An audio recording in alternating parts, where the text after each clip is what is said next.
Hey guys, welcome to my new vlog. तो आज मैं जाने वाला हूँ घूमने। तो अभी मैं घर से निकल रहा हूँ, देखेंगे कहाँ जाएंगे। प्लान तो बनेगा फिर वहाँ बाहर जाके। तो अभी रवाना होते हैं घर से।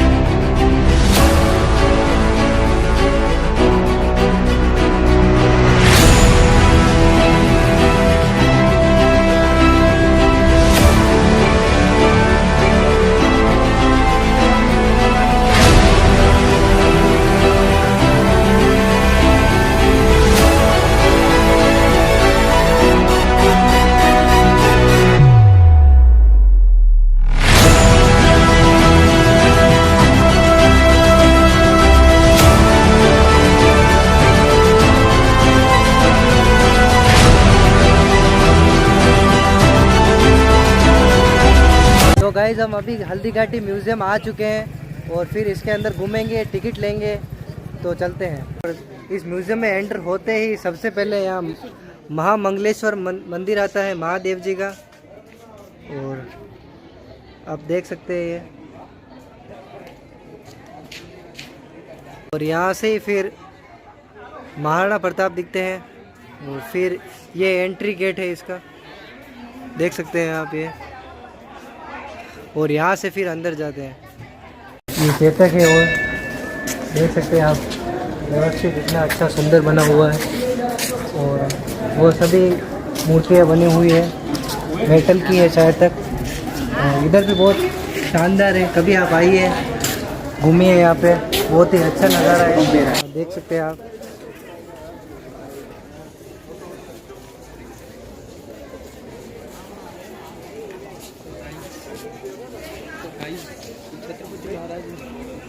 आप देख सकते हैं यहाँ पे मूर्तियाँ बनी हुई है। ये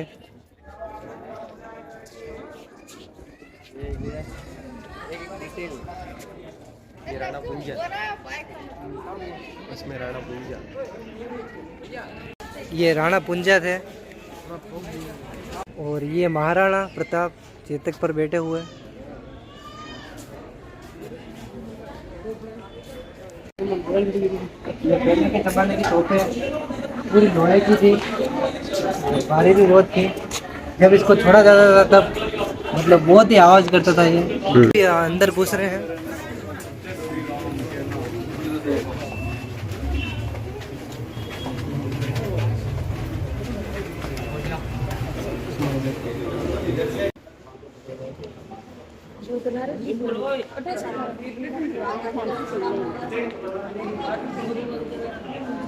अरे लड्डू ये वीर विनोद का अवार्ड मारा क्या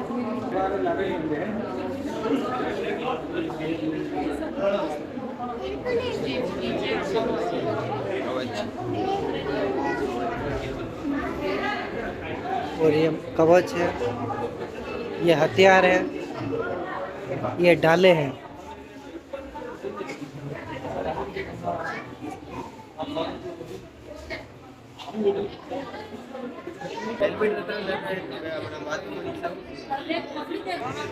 और ये इतनी बड़ी पगड़ी थी,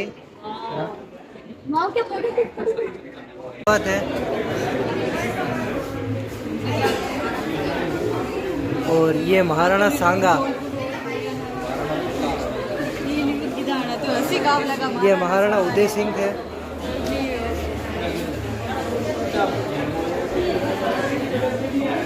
और ये महाराणा राज सिंह।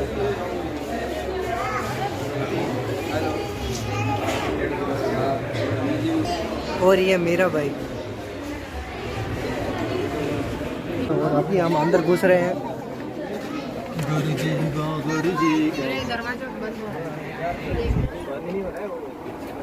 और यहाँ फिल्म दिखाई जाएगी इस थिएटर में, अगर देखना चाहो तो।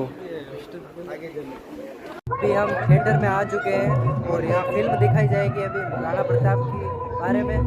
तो देखते हैं। एवं महाराणा उदय सिंह की महारानी जयवंत कमर की कोख से विक्रम संवत 1597 में अर्थात 9 मई 1540 को गढ़ हुआ।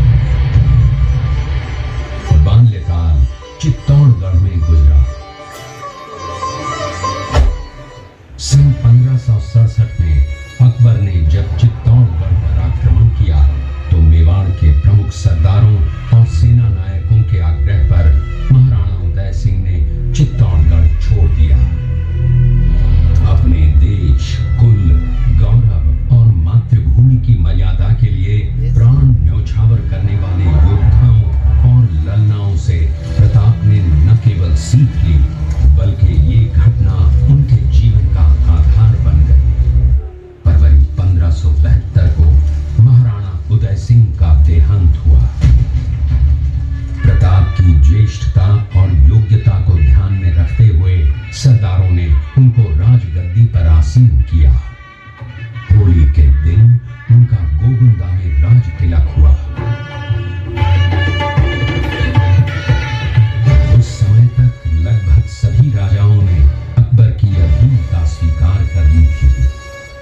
एकमात्र महाराणा प्रताप ने अपना मस्तक अकबर के आगे नहीं झुकाया। प्रताप मुगलों से लोहा लेने की तैयारी में जी जान से जुट गए। 18 जून 1576 की सुबह हल्दी घाटी और खमनोर के मध्य एक मैदान में ऐतिहासिक युद्ध हुआ।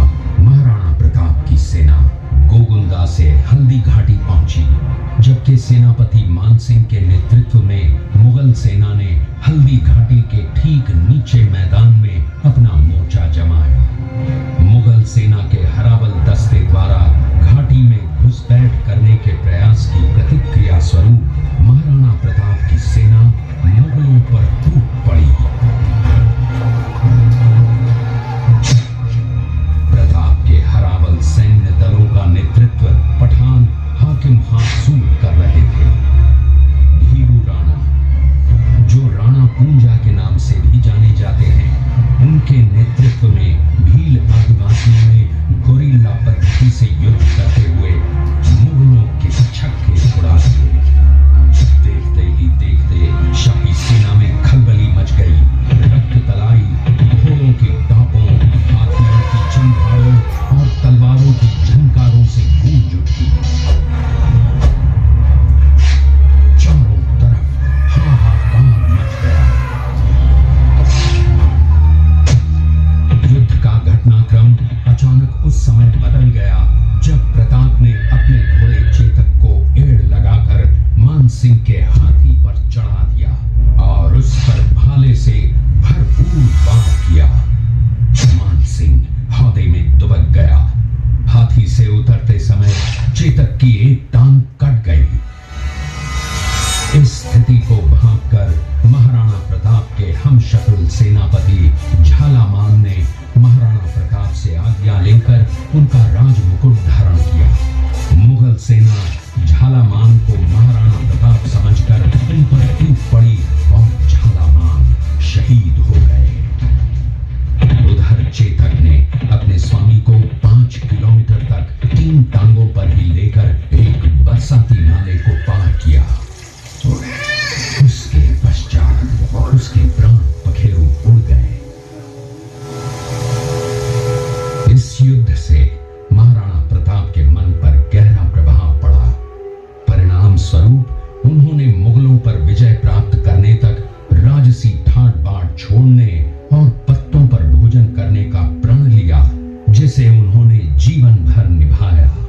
महाराणा प्रताप ने अपना सैन्य बल बढ़ाकर सर्वप्रथम अरावली पर्वत की घाटियों में बसे दिवेर पर चढ़ाई कर विजय प्राप्त की। इसके बाद कुंभलगढ़ पर भी विजय प्राप्त की।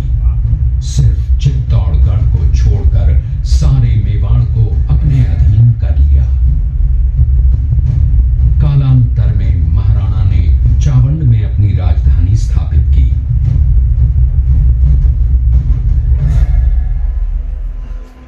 19 जनवरी 1597 को राणा प्रताप ने मात्र 57 वर्ष की आयु में इस संसार से प्रयाण किया।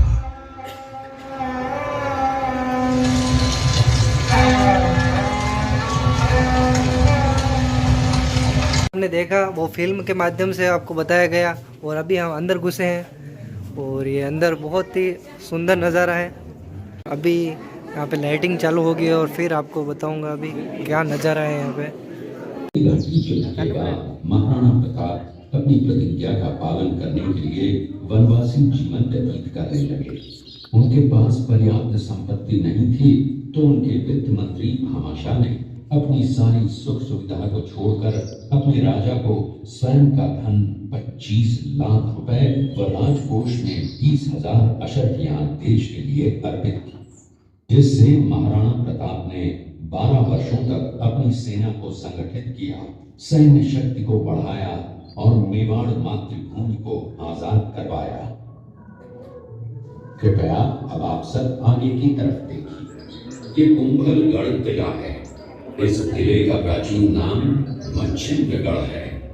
इस किले का निर्माण महाराणा कुंभा ने करवाया था। इस किले के अंदर 9 मई 1540 ईस्वी में महाराणा प्रताप का जन्म हुआ था। इस किले की ऊंचाई समुद्र तल से 3568 फीट की है। इस किले की दीवार 36 किलोमीटर तक फैली हुई है। इस दीवार का नाम ग्रेट वॉल ऑफ चाइना के बाद द्वितीय पायदान पर दर्ज है। इस किले के अंदर 360 प्राचीन मंदिर हैं। उन मंदिरों में से जब प्रताप का बचपन बीता था, इस किले की तलहटियों में महाराणा प्रताप ने अपने गुरु से शिक्षा प्राप्त की थी। ये किला 12 वर्ग किलोमीटर में फैला हुआ है। इस किले पर जब भी विदेशी आक्रांताओं ने आक्रमण किया और उस आक्रमण में कोई भी राजा सैनिक वीर गति को प्राप्त कर लेते तो उनकी पत्नियां वीरांगनाएं अपने सतीत्व की रक्षा करने के लिए जलती हुई अग्नि में कूद प्राणों को त्याग देती थी, जिसे हम जौहर कहते हैं। चित्तौड़गढ़ में 3 मुख्य बड़े जौहर हुए थे। प्रथम जौहर 1303 ईस्वी में रानी पद्मिनी ने 16,000 स्त्रियों वीरांगनाओं के साथ जौहर किया था, सिर्फ अल्लाउद्दीन खिलजी के कारण।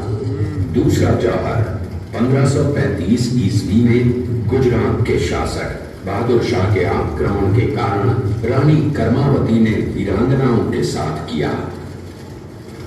और तीसरा जौहर 1568 ईस्वी में जब अकबर ने चित्तौड़गढ़ पर आक्रमण किया, उसी समय रानी फूलकुमारी ने 7,000 वीरांगनाओं के साथ जौहर किया। फिर भी अकबर का मन नहीं भरा और अंत में हजारों आम लोगों का कत्लेआम करवाकर उन्हें मौत के घाट उतारा गया। इस किले में देखने योग्य विजय स्तंभ है, कीर्ति स्तंभ, मीरा मंदिर, जैन मंदिर, कालिका माता मंदिर, भामाशाह हवेली, कुंभाश्याम मंदिर, फतेह प्रकाश महल हैं। ये किला यहाँ से 140 किलोमीटर दूरी पर है। ये देखते हुए सभी अतिथि आगे की तरफ चले। अब आगे की तरफ जा रहे हैं। आगे बढ़े, चलो आगे बढ़ते रहो, आगे बढ़े। अब्दुल रहीम खान खाना अजमेर का सूबेदार था। जब वो शेरपुर पहुंचा तब इसका पता कुंवर अमर सिंह को चला, जो महाराणा प्रताप के पुत्र थे। अमर सिंह ने शेरपुर छावनी पर अचानक आक्रमण कर दिया। उस आक्रमण में मुगल सेना में भगदड़ मच गई। मुगल सेना को अपनी छावनियों को छोड़कर भागना पड़ा। छावनियों के अंदर से लूटा हुआ माल व अब्दुल रहीम खान खाना, जिसकी बेगम आनी खान को बंदी बनाकर महाराणा प्रताप के सामने पेश किया गया। तब अमर सिंह पर महाराणा प्रताप क्रोधित हुए और कहा, जहां से इस नारी को बंदी बनाकर लाए हो, इसे पुनः ससम्मान लौटा कर आओ।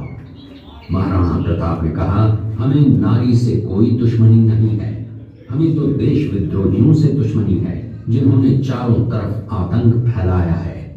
महाराणा प्रताप के आदेश का पालन करते हुए कुंवर अमर सिंह ने उस मुगल नारी को ससम्मान छावनी तक पहुंचाया। इस प्रकार महाराणा प्रताप ने अपने क्षत्रिय राजपूत धर्म का पालन किया और पराई स्त्रियों को मां, बेटी और बहन का दर्जा दिया। ये है महाराणा प्रताप का चरित्र और नैतिक उदारता का परिचय। ये देखते हुए सभी अतिथि आगे की तरफ चले। आप आप लोगों ने चित्तौड़गढ़ का दृश्य देखा। उसी किले के अंदर की ये घटना है।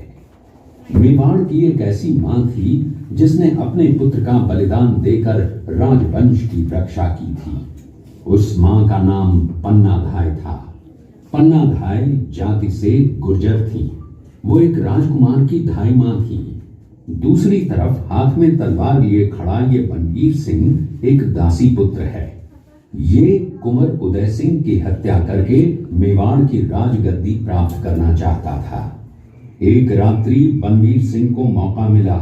वो राजकुमार उदय सिंह के बड़े भाई विक्रमादित्य सिंह की हत्या करके राजमहल की तरफ आगे बढ़ा। इसकी सूचना पन्नाधाय को लग गई। कुछ समय तक पन्नाधाय चिंतित हुई।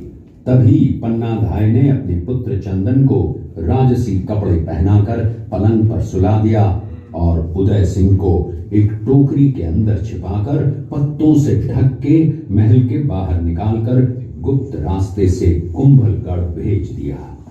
बनवीर सिंह जब तलवार लेकर राजकक्ष में आया तो उसने पन्नाधाय से कड़क आवाज में उदय सिंह के लिए पूछा तो पन्नाधाय ने चंदन की तरफ इशारा किया। बनवीर ने चंदन को उदय सिंह समझकर चंदन की हत्या कर दी और ये समझने लगा कि मैंने राजकुंवर उदय सिंह को मार दिया। वही राजकुंवर बड़े होकर राजा बने और अपने नाम का उदयपुर नगर बसाया जो यहाँ से 40 किलोमीटर दूर है। और उन्हीं के पुत्र महाराणा प्रताप हुए जिन्होंने हल्दी घाटी का युद्ध लड़ा और आज हम लोग उनका इतिहास यहाँ पर देख रहे हैं। ये देखते हुए सभी अतिथि ये घटना महाराणा प्रताप की वीरता को दर्शाती है। एक समय नरभक्षी बाघ का आतंक छाया हुआ था। महाराणा प्रताप ने उस बाघ का शिकार कर उस बाघ को मार डाला। ये घटना महाराणा प्रताप की वीरता को दर्शाती है। कृपया अब आप सब पीछे की तरफ देखें।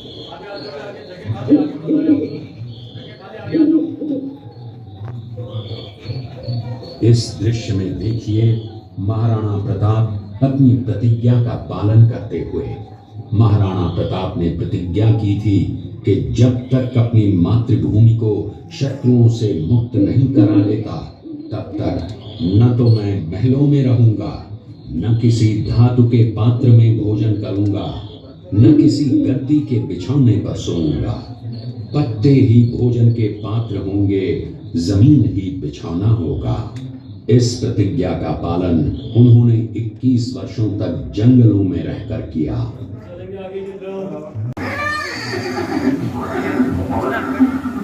ये दृश्य महाराणा प्रताप और सुविख्यात स्वामी भक्त घोड़े चेतक के अंतिम मिलन का है। हल्दी घाटी युद्ध के बाद चेतक घोड़े ने 22 फीट के एक बरसाती नाले को पार किया। ये उसी समय का दृश्य है। पास में खड़े महाराणा प्रताप के छोटे भाई शक्ति सिंह हैं, जो पहले मुगल सेना में थे। बाद में वो महाराणा प्रताप की तरफ आए, माफी मांगी और अपना घोड़ा महाराणा प्रताप को दिया। ये देखते हुए सभी अतिथि आगे की तरफ चले।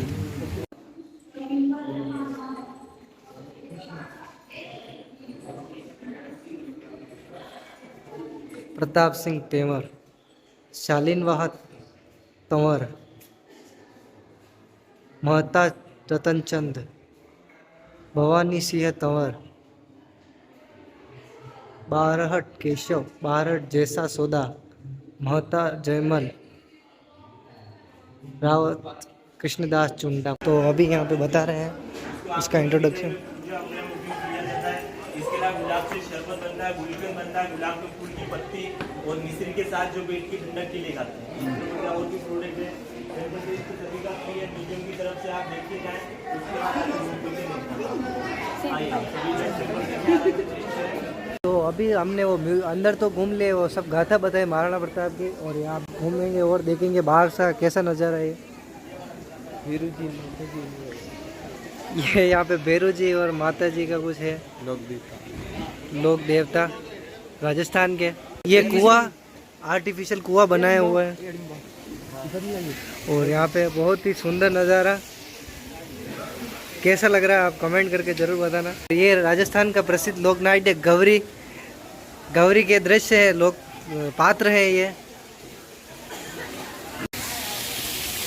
और यहाँ पे बहुत ही सुंदर ऊपर शिव जी है मेरे, और यहाँ से झरना बहता हुआ नीचे आ रहा है, और इधर से ये लोग नाव चला रहे हैं। और इधर ये बहुत ही सुंदर हाथ से कलाकृति बनाई गई है, और ये बजा रहे हैं आगे।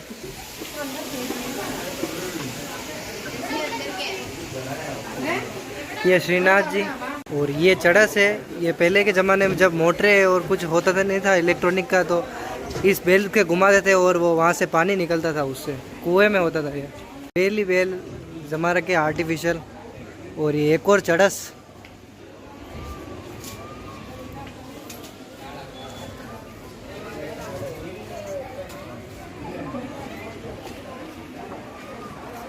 ये गन्ना रस निकाल रहे हैं बेल से।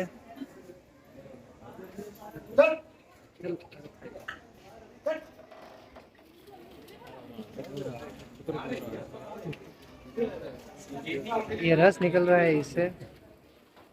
पहले ये जब ये मोटर इलेक्ट्रॉनिक का नहीं होता था तो इससे ही निकालते थे, बेल से।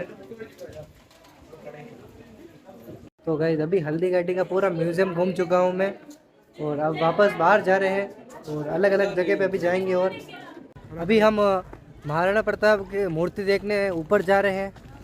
ये अभी हम ऊंचाई चढ़ रहे हैं, अब वो वहाँ पर पहुँचना है हमको। आप देख सकते हैं हम कितनी ऊंचाई पे आ चुके हैं, और थोड़ी ऊंचाई और चढ़नी है। और ये अभी हम आ चुके हैं, और यहाँ से सीढ़ियाँ चढ़ेंगे और फिर देखेगी हमको मूर्ति।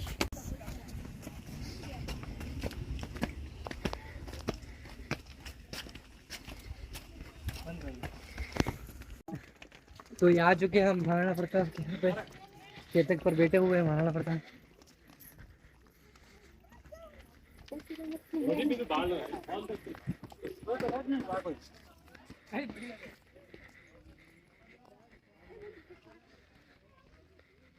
और ये पहुंच गए महाराणा प्रताप की मूर्ति के पास हम।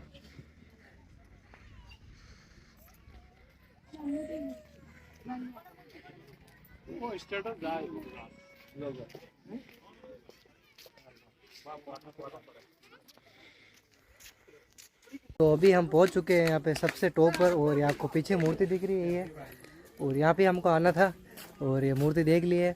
और हम कितने ऊपर है आप देख सकते हैं, ये चारों तरफ पहाड़ ही दिख रहे हैं हमको। महाराणा प्रताप की मूर्ति तो देख ली है, अब फिर हम जाएंगे चेतक की समाधि स्थल पर। तो अभी हम निकल चुके हैं यहाँ से, और अभी हम चेतक समाधि स्थल पर आ चुके हैं। यहाँ से अंदर घुसेंगे अब।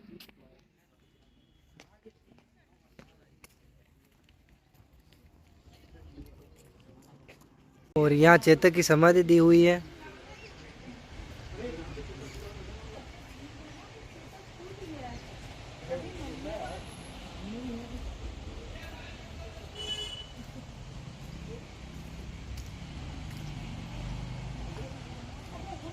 और यहाँ समाधि स्थल पर ही एक शिव मंदिर बना हुआ है।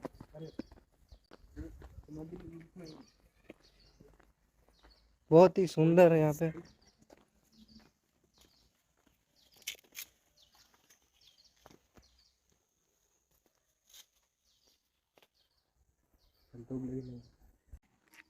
ये यहाँ पे पूरा चेतल स्थल का, यहाँ पे समाधि स्थल का बना हुआ है। आप देख सकते हैं कितना सुंदर नज़ारा है यहाँ पे। यहाँ आके बहुत ही अच्छा लगा हमको।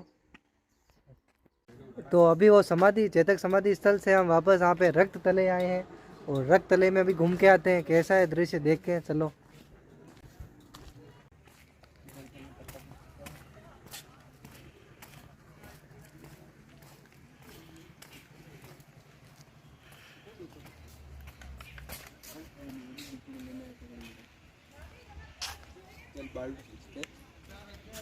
इतना अच्छा तो कुछ नहीं दिख रहा है यहाँ पे, घर सब गार्डन ही है यहाँ पे।